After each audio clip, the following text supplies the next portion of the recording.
It's 6 a.m. I've trained myself to wake up at the same time every day, so I have no need for an alarm clock. My name's Matt, and this is a day in the life of a minimalist.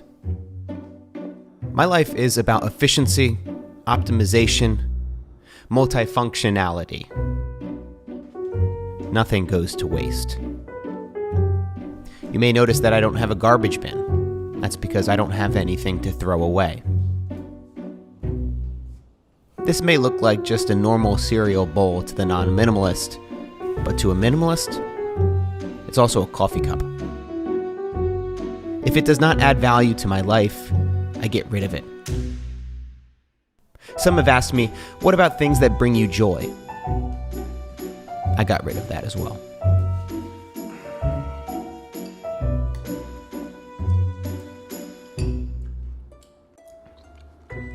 This isn't what my day actually looks like. I'm not that much of an asshole.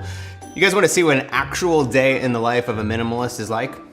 Well, I'll show you mine.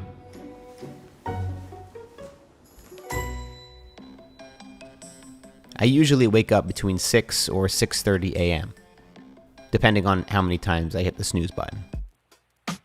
Apart from what you may have heard about minimalists, I do have a toothbrush and I shower daily. True to the stereotype, I actually do wear the same thing pretty much every day. A charcoal t-shirt and a black pair of jeans. I have a stack of the same t-shirt. You know what they say about minimalists and pour over coffee? They're really annoying and they don't stop talking about it. Now, as I make this hipster cup of coffee, I'd love to talk for just a moment about my Patreon account. I've been making some pretty cool videos there that I don't release anywhere else. Like videos about how I make my videos, including a breakdown of the one you're watching right now. I talk about my process, how I come up with ideas, tips for growing an audience, and advice on how to build a successful business. My Patreon account is one of the ways that I'm able to keep this YouTube channel 100% advertisement free. You can check it out at patreon.com/MattDiavella. There's a link in the description. Oh, look at that. Coffee's done. I usually get in about an hour of work before Natalie starts stirring in bed, at which point I'll take a little break. You want to talk? Nope. And chat for a little bit before she gets ready for work. Then I get back to work. As an independent filmmaker, I spend about 50% of my time right here at this desk editing projects. When I first started out, I worked with only clients. So clients would pay me to make weddings, bar mitzvahs. Eventually I graduated to working with startups and tech companies. But to this day, even now that I'm working only on original projects like my podcast, YouTube videos, and feature films, much of my time is spent editing. Now I know not every filmmaker loves editing, and that's why there's people that exclusively just edit and there's people who exclusively just direct. But I love something about tackling every part of the process. And to me, editing poses so many challenges. To tell a story through editing requires a certain kind of mindset and a certain kind of independence that I really enjoy. So I'll usually put in about 2 to 3 hours of editing in the morning, at which point around 11 o'clock, I'll get some food, which actually that's right now.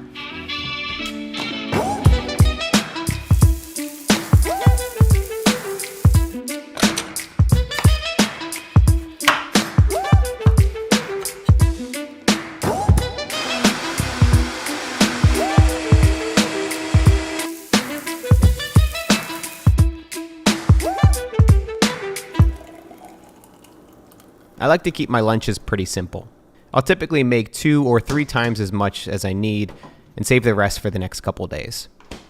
One of the biggest benefits of working from home is the access to my kitchen. I find I spend less money eating out and I eat much healthier than when I had an office space.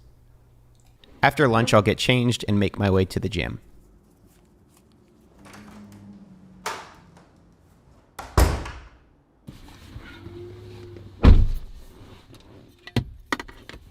So I've been going to the gym pretty consistently for probably the past 10 years now.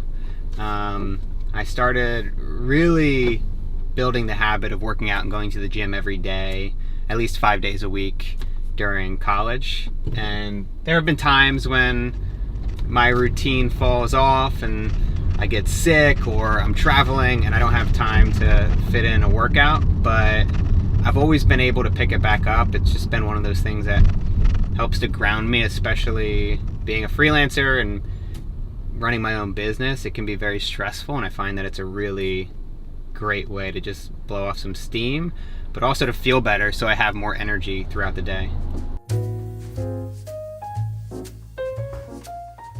When I get home from the gym, I'll make a protein shake. Is it weird to shake it like this? Make a second cup of coffee, and then I'm back to work. If I'm not editing, I might be scheduling future podcast guests, recording episodes, or filming videos. Since most of my family is on the East Coast, sometimes I'll make a call home. Right now, I'm explaining a video idea to my mom, and she doesn't get it. No, just hustle in general. No, that's you're thinking of hustler. When Nat comes home from work, I usually shut down my work for the day as well. If it wasn't for Nat, I'd probably keep working.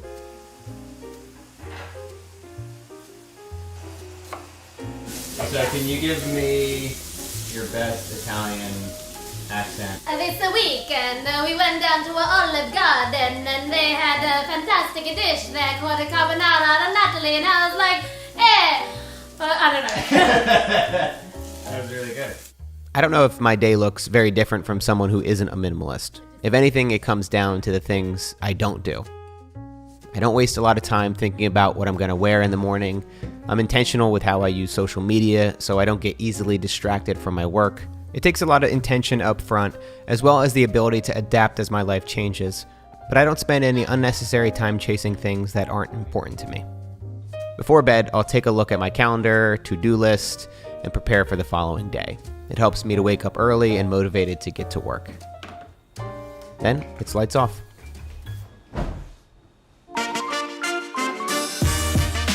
Thank you so much for watching this video. I hope you enjoyed it. You can support this ad-free YouTube channel on Patreon. Go to patreon.com/MattDiavella to get more videos on lifestyle design, business, filmmaking, and creativity. Thanks so much for watching.